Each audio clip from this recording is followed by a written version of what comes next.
Here's how the Miami Heat's elite role players contribute to their domination. The 4th seed in the Eastern Conference has currently won 6 of their last 8 games, with Jimmy Butler mostly and Bam Adebayo completely out of the lineup. The second-year undrafted pro out of DePaul University in Chicago, Max Strus, has become one of the most lethal limited-minute perimeter sharpshooters across the association down in South Beach.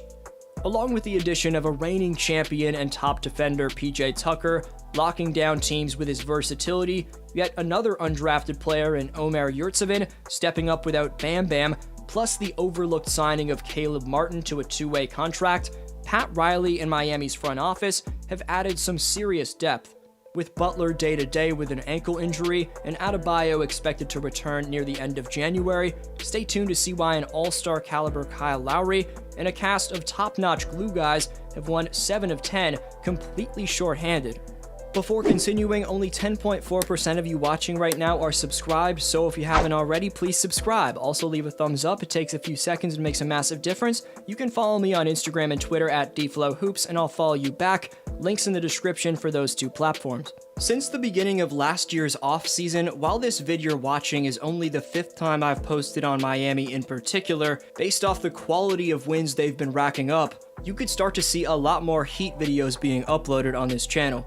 It's already the 2nd time I've talked about Miami in less than 2 weeks, so that further proves my point. The Heat's 21-22 success so far becomes even more intriguing when you take into account that it's a direct result of incredibly sound decision-making in the front office, with Pat Riley taking chances on low-ranked talent, which has ultimately rebooted the roster over the last few years around the cast of Jimmy Butler and Bam Bam following the 2020 finals run. This season, Miami has multiple wins over the number 1 seeded Chicago Bulls, and while the Bulls were missing DeMar DeRozan and a few others in the last game these two played, Miami was without Jimmy Butler and Bam Adebayo, but still found a way to take down the raging Bulls 118-92, which is Chicago's last loss to this date. For the Heat's outing in Rip City on Wednesday night, Erik Spoelstra gave Max Strus just his 4th start in 28 games played, opting to bring both Duncan Robinson and Tyler Hero off the bench. Both Strus and Robinson returned from health and safety, but the sniper from Hickory Hills, Illinois, and Strus didn't show any signs of rust. Max poured in 7 triples, which led him to post a blistering game-high 25 points to give Miami a much-needed win after they had taken back-to-back L's in Sacktown and the Bay Area. South Beach could have definitely used Strus in those hard-fought losses they took to the Kings and Warriors. Overall, though, Max's beastly performance against Portland went to further prove his dramatic improvement from last season, which has led many skeptics to question if Max Strus should take Duncan Robinson's starting spot permanently next to Kyle Lowry and Jimmy Butler. For example, Kevin O'Connor of The Ringer recently wrote that Strus has generally been more valuable than Robinson in 21-22. Strus is shooting 41.4% on 6.2 3-point attempts per game. Robinson is shooting 35.2% on 8.5 attempts. However, O'Connor noted that this hot shooting from the former DePaul standout may not last. Strus shot 35% in college and 36.6% in the NBA and G League before this season. O'Connor said, "This season is a positive outlier for Strus in the same way it's a negative outlier for Robinson, who has shot over 40% from 3 since high school." But even working off the dribble himself, manufacturing some buckets individually, Strus has posted proficient numbers either pulling up for jumpers or when he's driving all the way to the restricted area where he's making 71% of his shots. Conversely, at least in 21-22, Robinson has developed a reputation of being incredibly streaky, making just 33.7% of his 8.4 tries from 3 per game and only 56% of his shots in the restricted area, down from 40.8% and 79% respectively last season.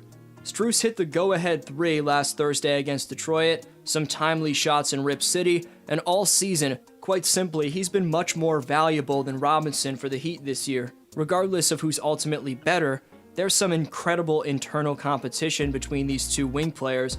Annually, Strus is making $1.7 million, while Robinson is making $15.6 million, and is in the first year of his 5-year, $90 million contract, which is going to be tough to move. As I mentioned in my last Heat video, Robinson is solid at contesting shots defensively, but there are concerns for both Strus and Robinson on that end of the court, but we're going to put that aside because in the modern NBA, you need all the shooting you can get. Strus and Robinson being on the same team in the first place is a luxury for Miami, especially with so many players out with injuries and health and safety protocols, but Duncan does need to stop posting less donuts.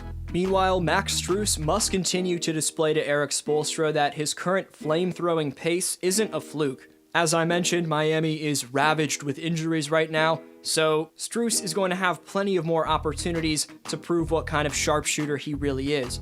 Heat fans eager to see Strus take Robinson's starting spot permanently, begging to see Robinson traded, are getting way ahead of themselves. We have to wait until Jimmy Butler and Bam Adebayo come back to see how Strus vibes off those two consistently. Also, even though he's shooting a lower percentage from 3 this year, don't forget Robinson still draws defensive attention like one of the better shooters in the world. While P.J. Tucker is making 46.2% on threes, defenders still leave Tucker open before leaving Robinson open just based off his reputation. Lastly on Max Strus, not only is he an absolute laser from deep range, but he can catch defenders sleeping and explode to the basket with shocking athleticism, signifying Max's eliteness. This handshake with Jimmy Butler is truly top-notch, and you can tell from that alone how close Strus has become with his Heat teammates. The guys love him. The scariest part about Miami, aside from their duo and Lowry, is that Max Strus is only one of several standout role players who can make a legitimate impact on the momentum of games. One of 5 Heat players in Pat Riley's depth chart who went undrafted, the Turkish phenom up front in the 23-year-old Omer Yurtseven is proving to be one of the biggest NBA steals of the last half-decade. The rookie has excellent size, mobility, and athleticism up front. He can catch and finish passes in the lane, and to top off an exceptional offensive resume, Omer has polished, veteran-esque abilities in the post. Yurtseven logged 14 points on 5 for 9 field goals, even making his first career three-point shot, compiling 16 boards, 4 dimes, and 1 block in the win over Portland. Omer led all players in the contest in rebounds, which is entirely unsurprising given his recent play. The pride of Turkey has corralled double-digit boards in 10 straight contests and has scored enough to collect 5 double-doubles each in his past 6 games over that span. If you picked him up in fantasy, you took a massive W because the man's going off recently, resembling the ideal backup center for Spoelstra once Bam Bam returns. From his poster in crunch time to seal a dramatic W against the reigning champion Milwaukee Bucks, to the fact that he put up incredible averages for a role player in December, Caleb Martin has been an absolute godsend for fans in South Beach. Filling in for Butler's scoring and defense on the wing, Caleb posted 13.3 points per game on a fiery 56.5% shooting from the field and 43.3% shooting from deep range.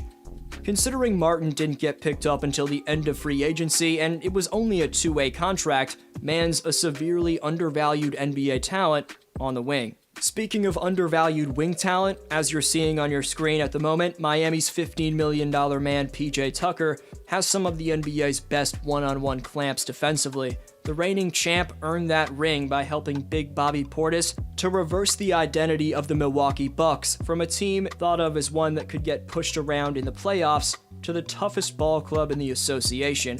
Tucker's delivered a similar effect to Miami. Not only has he been the driving factor in keeping Miami a top 10 defense without 2 of their best stoppers in Bam Bam and Butler, but as I mentioned before, the man's been lighting it up from beyond the arc. Over 33 games, Tucker ranks second in the NBA among all shooters in three-point percentage. Based off that, one could come to the conclusion that there's just something up in the air in Miami, because in his first season rocking Heat threads, this is the most efficient P.J. Tucker has ever shot from deep range by over 6 percentage points, which is insane. In your opinion, who's Miami's most valuable role player? Best answer earns next video's shoutout. The top 5 commenters with the most shoutouts by March 21st are going to receive NBA merchandise of their choosing this spring, so leave your take on today's question to compete in Community Speaks. I just received this Curry Flow 6 shoe, which I'll be shipping to one of my Speaks winners, Boston Holtain, 2 more awards are on the way from last December's giveaway. Today's shoutout goes to Seyi Ognubi, who says, "I'm looking forward to Vucevic to go off because I feel like he's the key to the Bulls starting 5 having the success that it has. Not only that, I feel there aren't a lot of big men in the NBA that can guard him too well. Hope you have a great one. D-Flow signing off."